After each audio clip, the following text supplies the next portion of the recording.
Class already properties of graph are there. So దాంట్లో మనము ఎంతవరకు వెయిటెడ్ గ్రాఫ్ అని బైఫర్కేటెడ్ గ్రాఫ్, వెయిటెడ్ గ్రాఫ్ వరకు నేర్చుకున్నాం. నెక్స్ట్ ఈ graph must should have a path అనమాట. సో పాత్ అంటే ఏంటి? For example consider a graph A B C D. Okay, so ఇప్పుడు పాత్ ఎక్కడి నుంచి పాస్ అవుతుంది? A to B, B to C, C to D. This is the path of this graph అనమాట. అంటే ఒక vertex నుంచి ఇంకొక వర్టెక్స్కి వెళ్ళాలి అంటే we need to move with some vertices, so that is considered as a path. Generally definitely a graph should have the path anamata. Okay, tarvata a graph must and should be forms the cycle. Then how can it be forms the cycle? Means this closed path అనమాట. అంటే ఏంటిది? ఒక ఇక్కడ నుంచి start అయిన path మళ్ళీ ఇక్కడ నుంచి ఇక్కడికి వచ్చి మళ్ళీ అదే ఎలిమెంట్ దగ్గర, అంటే the starting element and the ending element అనేది సేమ్ అవుతే సో అక్కడ మనకి ఒక సైకిల్ అనేది ఫామ్ అవుతుంది అని చెప్పవచ్చు. It's likes to be closed surface. Okay, next a graph has component అంటే ఏంటి నాన్న అంటే it's likes to be a subgraph like this A D. Here ADC is a component of this graph. That means that is generated by this graph anamata. Ante the edges will be connected in that graph. Ante ఆ graph లో connect అయిన edges అనేవి connected అయ్యి ఉంటే దాన్ని ఒక component గా తీసుకుంటారన్నమాట. తర్వాత a graph has in degree and out degree. Generally in degree and out degree that can be calculated for directed graph. Directed graph కి మనకి ఇన్ డిగ్రీ కానీ అవుట్ డిగ్రీ కానీ క్యాలిక్యులేట్ చేస్తారు. అన్డైరెక్టెడ్ గ్రాఫ్ కి in degree and out degree ఉండదు, only degree మాత్రమే ఉంటుంది. Degree అంటే ఏంటిది అంటే the number of edges in a graph. ఈ గ్రాఫ్ లో ఉన్న నంబర్ ఆఫ్ ఎడ్జెస్ ని మనం ఇన్ డిగ్రీ అని చెప్పుకోవచ్చు. ఇక్కడ in degree out degree that will be calculated for special vertex. ఇప్పుడు ఇక్కడ బి దగ్గర ఇన్ డిగ్రీ ఎంత ఉంది? 1 ఉంది. ఎందుకు? ఒకటే ఇన్కమింగ్ ఎడ్జ్ ఉంది కాబట్టి. తర్వాత అవుట్ డిగ్రీ ఎంత ఉంది? అవుట్ వచ్చేసి కూడా 1 ఉంది. ఎందుకంటే ఒకటే డిగ్రీ ఒకటే అవుట్ గోయింగ్ ఎడ్జ్ ఉంది కాబట్టి. Okay, so the number of incoming edges out going edges ని బేస్ చేసుకొని మనకి in degree and out degree అనేది ఉంటుంది. That A directed graph that should be always having in degree and both out degree.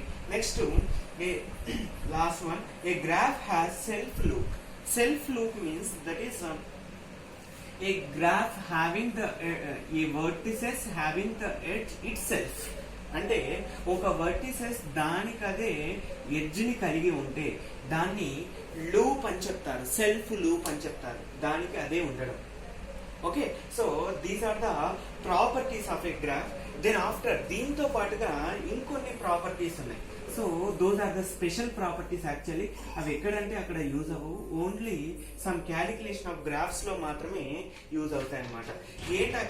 ఏంటా properties? Special properties ఏంటివి నాన్న అంటే special properties. Okay, first one వచ్చేసి డిస్టెన్స్. సెకండ్ వన్ వచ్చేసి eccentricity. Third one వచ్చేసి radius and diameter.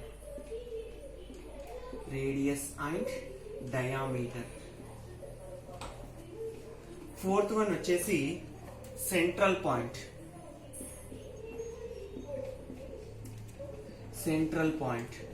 Fifth one వచ్చేసి centre. Sixth one వచ్చేసి circumference.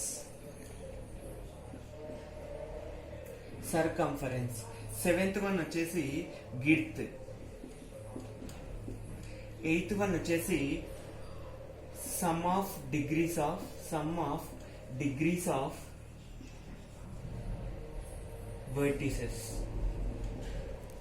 So here distance is nothing but the shortest path between two vertices. ఏదైనా ఒక graph లో అంటే ఏ B C D అనే ఒక గ్రాఫ్ లో నువ్వు ఒక వర్టిసెస్ నుంచి ఇంకొక వర్టిసెస్ కి వెళ్ళడానికి షార్టెస్ట్ పాత్ ఏదైతే ఉందో దాన్ని ఏమంటున్నాం నాన్న అంటే డిస్టెన్స్ అని చెప్తున్నారు. Okay, so the shortest path of the vertex అంటే ఒక వర్టెక్స్ నుంచి ఇంకొక వర్టెక్స్ కి వెళ్ళడానికి కావాల్సిన షార్టెస్ట్ పాత్ ని మనము డిస్టెన్స్ అని చెప్పుకుంటారు. Next eccentricity. ఎసెంట్రిసిటీ అంటే ఏంటన్నా అంటే ద మాక్సిమం పాత్, అంటే ఏదైతే ఎక్కువ లెంత్ గా ఉంటుందో ఆ వర్టెక్స్ కి దాన్ని ఎసెంట్రిసిటీ ఆఫ్ దిస్ వర్టెక్స్ అని చెప్పుకుంటారనమాట. Okay, next radius and diameter. Radius అంటే ఏంటన్నా అంటే the shortest path in a graph. Okay, the shortest path in a graph is nothing but radius. Next diameter అంటే the longest path in graph is a diameter. Next central point. Central point అంటే ఏంటన్నా అంటే wear should be, ఎక్కడైతే మనకి distance అనేది radius కి equal గా ఉంటుందో, డిస్టెన్స్ అనేది రేడియస్ కి ఈక్వల్ గా ఉంటుందో ఆ పాయింట్ ని సెంట్రల్ పాయింట్ అని చెప్తారు. ఓకే, తర్వాత సెంట్రల్ పాయింట్ తర్వాత centre the collection of central points in a graph.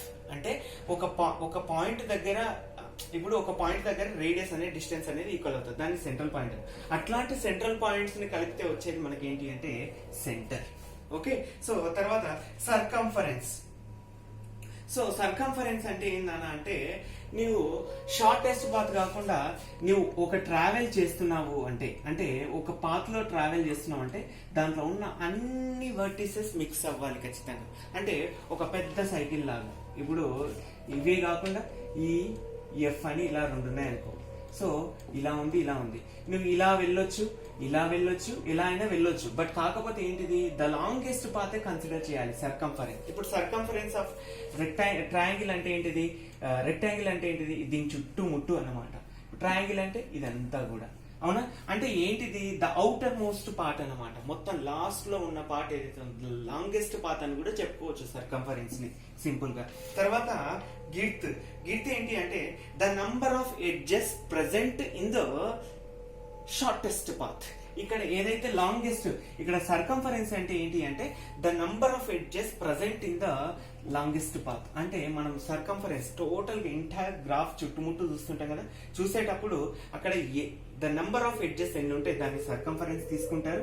గిడ్త్లో ఏంటి అంటే ద షార్టెస్ట్ పాత్, దాంట్లో ఉన్న ద షార్టెస్ట్ పాత్ లో ఎన్ని, ఆ షార్టెస్ట్ సైకిల్లో ఎన్ని ఎడ్జెస్ ఉన్నాయి అని చెప్పేది గిడ్త్. అంటే దీనికి రివర్స్ అన్నమాట, సర్కంఫరెన్స్ కి గిడ్త్ అనేది reverse.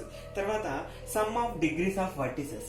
Generally the sum of vertices of degrees of vertices అంటే ఒక వర్టిస్, ఇక్కడ ఈ వర్టిస్ యొక్క డిగ్రీ ఎంత, 2. ఎందుకు, దీనికి 2 ఎడ్జెస్ ఉన్నాయి, దీనికి ఎన్ని ఉన్నాయి, 2, 3 ఉన్నాయి, కాబట్టి దీని 3, 4. అట్లా సమ్ ఆఫ్ వర్టిసెస్ అంటే ఎలా చెప్పొచ్చు, some of degrees of vertices of vi. Okay, i is equals to 1 to n, అలా n అయినా ఉండొచ్చు. Degree of vertices, some of degrees of vertices is equals to always 2 into number of edges. Okay, అంటే ఒక graph లో ఉన్న vertices యొక్క degrees ని some చేస్తే వచ్చేది ఎంత ఉంటుందనా అంటే